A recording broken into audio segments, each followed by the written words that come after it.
Our final Game Changer Award is being awarded to the creative minds behind a film that has captivated the global audience.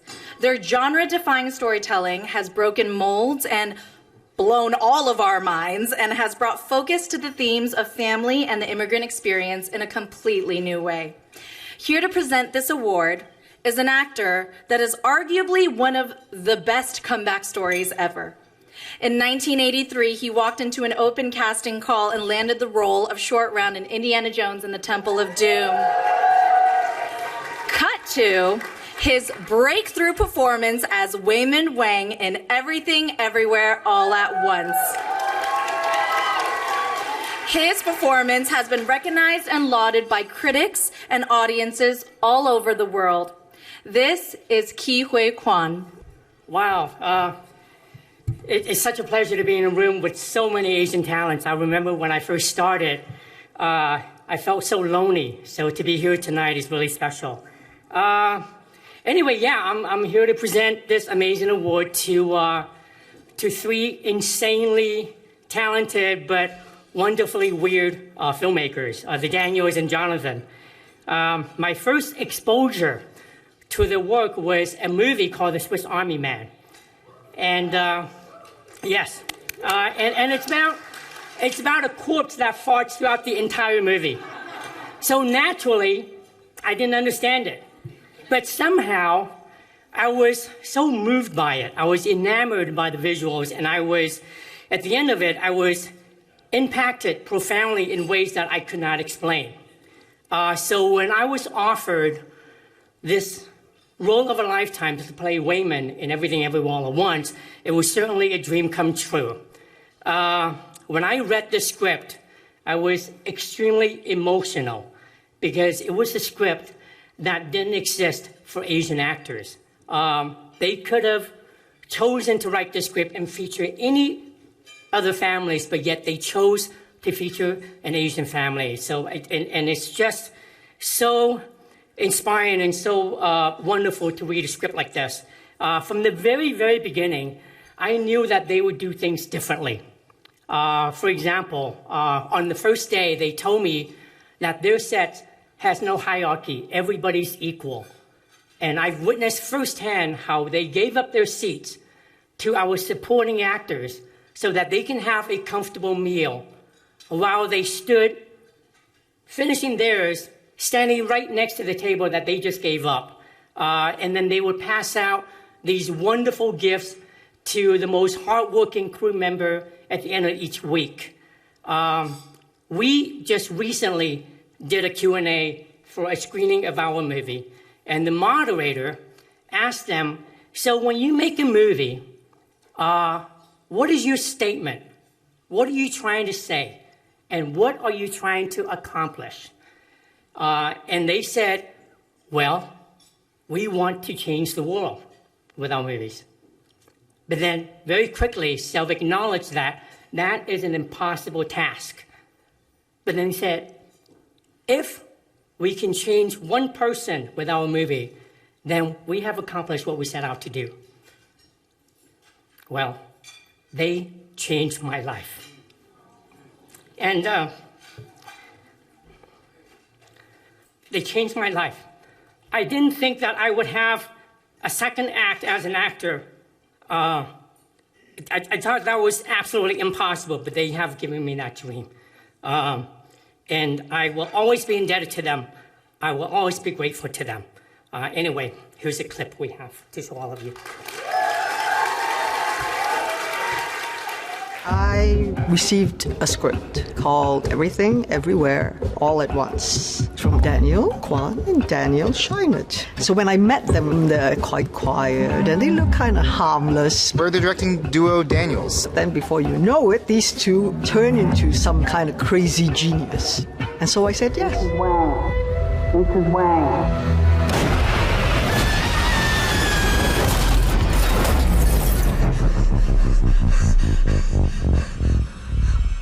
What's happening? I've seen thousands of Evelyns.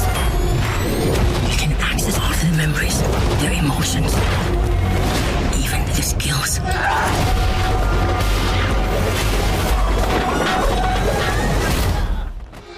Ready, and action.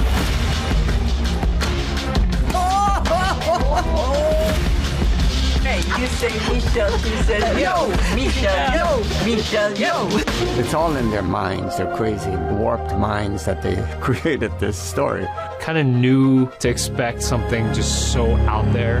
Forever around the Daniels, you just sense this energy and this fun. I truly think they're soulmates. They are hive mind. They are able to sometimes complete each other's sentences. Despite all of the pyrotechnics and the fabulous cinematic flourishing and flaring, at the core, it's a love story between a mother who's feeling that her daughter has stepped away from her. The intensity of the emotions, the sincerity of the love or confusion or heartbreak is so tangible and so real that you believe it. It was never our intention to tell a story, an immigrant story. The multiverse is so much about asking what if and wondering about regrets, and so much of the immigrant story is about taking risks and asking what if. I hope that when you see our film, you find that at the end of the day, family do come together.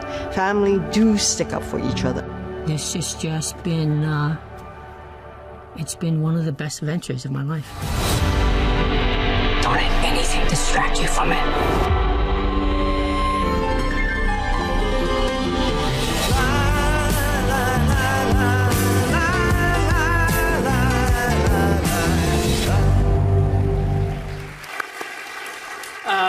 It gives me tremendous joy and great honor to present the Game Changer Award to Daniel Kwan, Daniel Scheinert, and Jonathan Wang.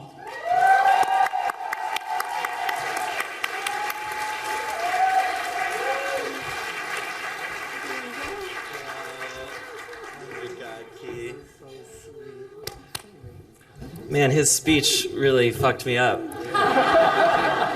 Thanks, man. I love him. You're the best. Hi, y'all.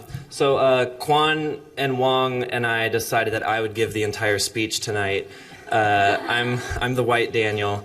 No, I'm joking. This is an honor to be here amongst like so many artists that inspire me, artists that inspired the movie. Like so many people here's work continues to inspire me to this day. Thanks for having me, and now it's their turn.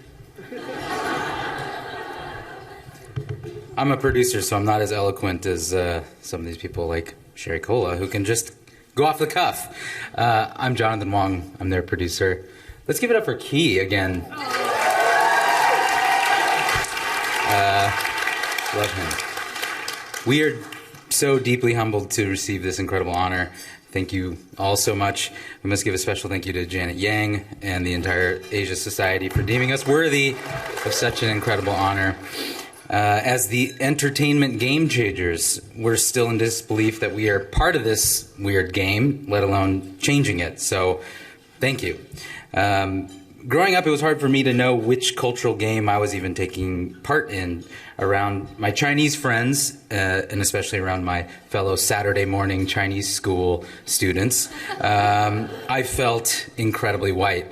But then when I'm around my public school, predominantly white friends, I felt so Asian. And it was disorienting and overwhelming, much like our movie.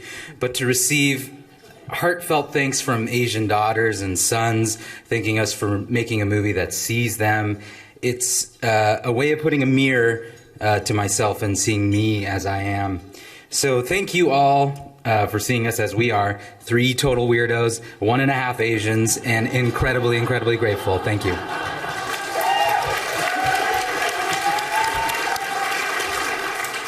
I'm sorry, guys. There's 3 of us. We all love to talk. We're just going to keep going.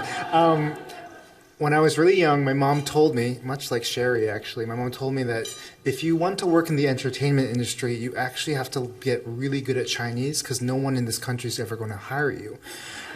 And then she went on to say, and even if you do learn Chinese and go to Taiwan or go to Hong Kong, where my parents are from, you're going to have to go into comedy because you're not that good looking. Well, she didn't meet Sherry, who can be hot and funny at the same time. So now, but I just say that because I'm so excited to be in a room full of so many faces who have proven my mom wrong. It's kind of incredible. To be here being awarded the Game Changer Award is funny because I think it's a little unfair. All of us up here on stage believe that game-changing paradigm shifts don't come from individual actions. They come from the slow, invisible, collective process. And the process that led to Everything Everywhere started with so many people in this room. And so to take this for ourselves feels wrong.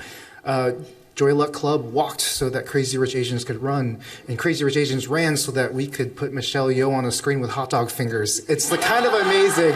But all of that is all of that is to say that I do think a shift has happened. The paradigm has been moved to a place where Asian stories and Asian storytellers can actually be everything everywhere all at once. There are no rules now, and I cannot imagine what we're going to do with this next phase.